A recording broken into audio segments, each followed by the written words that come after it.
Биздин факультетибиздин жалпы биринчи курстардын старосталарын бул жака чакырып алсак, старосталар келип берсеңиздер. Ош мамлекеттик университетинде 17 ноябрь эл аралык студенттердин күнүнө карата бардык факультеттерде түрдүү иш-чаралар уюштурулуп жатат. Дүйнөлүк тилдер жана маданият факультети тарабынан Рыспай Абдыкадыров атындагы филармонияда факультеттин биринчи курстарын кабыл алуу аземи болуп өттү. Пирокта өнөрү бар айтып болгус дегендей, көбүнөргүс өнөр ээлери болгон.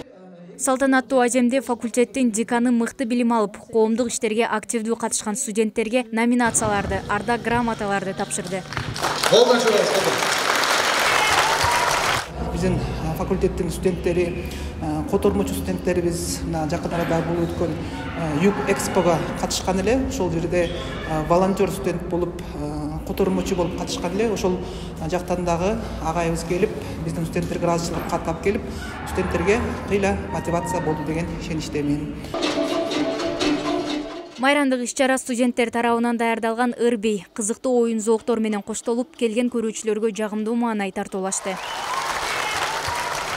Бул факультетте көптөгөн тандоолорго өзү тандай ала турган себептер өтө көп. Алардын бирөөсү мен өзүм кичинекейимден корейский тилге кызыккандыгым үчүн бул жалгыз факультет болуп эсептелинет экен. Экинчи курстан уже Кореяга барып тапшырууга мүмкүнчүлүк берилет.